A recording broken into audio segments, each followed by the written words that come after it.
काली तेरी छोटी है परांदा तेरा लाल काले तेरे छोटे है परांदा तेरा लाल काले तेरे छोटे है परांदा तेरा लाल रूप की हो रानी तू परांदे को संभाल रूप की हो रानी तो परांदा तो संभाल रूप की हो रानी तो परांदा तो संभाल काली तेरी छोटी है परांदा तेरा लाल रूप की हो रानी तू परांदे को संभालने किस्मत चलेगा तुझसे आगे आगे दिल होगी बड़ी मुश्किल अरे किस्मत चलेगा तुझसे आगे आगे दिल होगी बड़ी मुश्किल किस्मत चलेगा तुझसे आगे आगे दिल होगी बड़ी मुश्किल समय के ऊपर समय संसार में सबसे बड़ा बलवान होता है। समय यदि चाह ले तो राजा से रंग और समय यदि चाह ले तो रंग से राजा बनाने की क्षमता रखता है। और कहा जाता है हमें जीत के पहले जश्न नहीं मनाना चाहिए क्योंकि समय है कब बदल जाएगा ये किसी ने नहीं देखा है। कॉन्फिडेंस अच्छा है लेकिन ओवर कॉन्फिडेंस नहीं अच्छा है। पहले कवि जी प्रमाण लेते हैं कैसे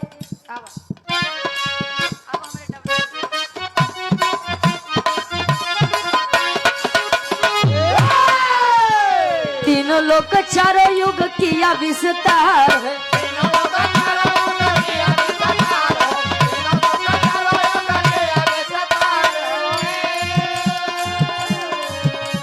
सत्य के सहारे टिका आज संसार है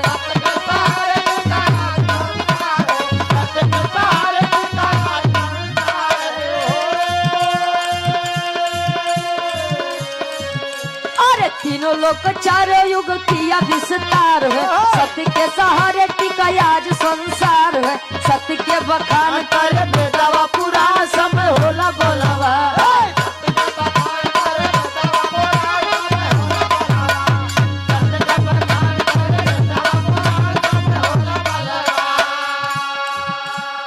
सत्य के सहारे टिका आज संसार है।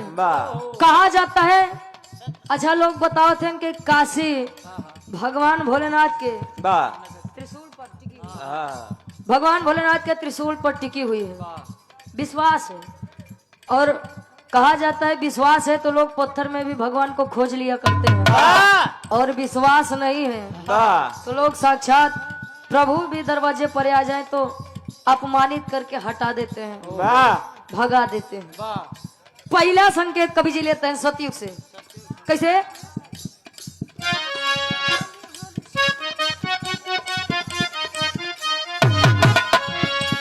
भैले सत्यवादी हरिश्चंद्र जी महान हो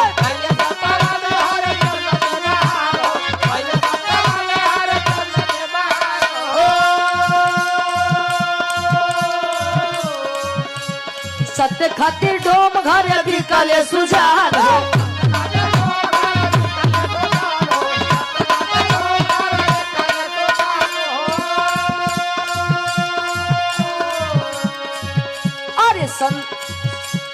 सभ्य से कफन मांगे होनी के नादान समय होला बलवान सभ्य से कफन मांगे होनी के नादान समय होला बलवान सभ्य से कफन मांगे होनी के नादान समय होला बलवान। सोचिए सतयुग में हरिश्चंद्र लेटे हुए थे सपने में उन्होंने देखा कि मैं अपना सब राजपाठ दान में दे रहा हूँ। सुबह हुई सत्य हुआ ऋषि जी आए कहें कि आपने हमें सब दे दिया है। विश्वामित्र जी कहें आपने हमें सब दे दिया है। कहें कि औरों कुछ चाहिए तो बोला दे बदे तैयार है।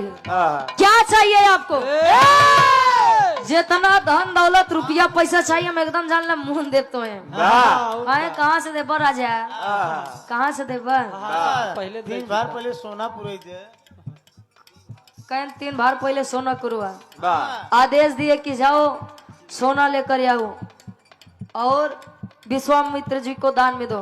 विश्वामित्र जी कहने राजा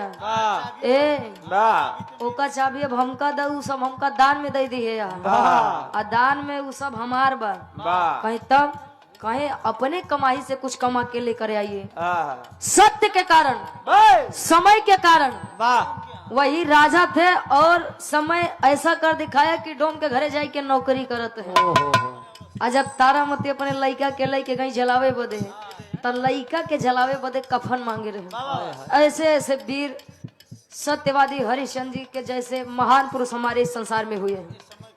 यह समय का खेल है। दूसरा भाव कवि जी लेते हैं।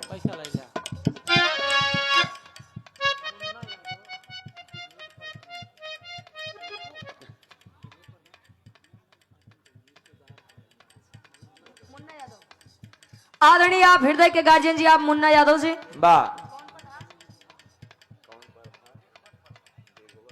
डिगवट प्रधान जी, हमारे अच्छा हमारे रिलेशनशिप के हैं, हमारे रिश्तेदार हैं। वाह वाह क्या भैया देख लिया त्रेता युग से कैसे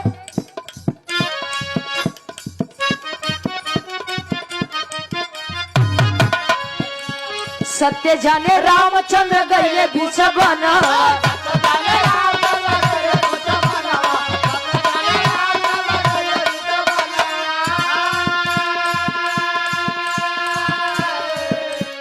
जनक दुलारी संग लक्ष्मण बीरना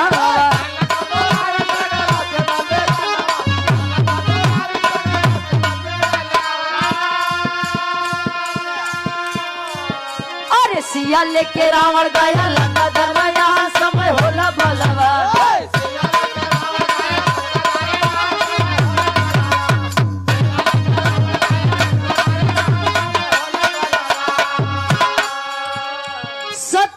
जाने रामचंद्र गईले बीचे बनवा। अच्छा एक बात बा, एक चीज निवेदन भाई आप लोगों से कि रुपया पैसा धन दौलत देख के बिटिया बिया हुआ जिन करा जाए आगे बस रुपया देखा मन ही देखबे न करा।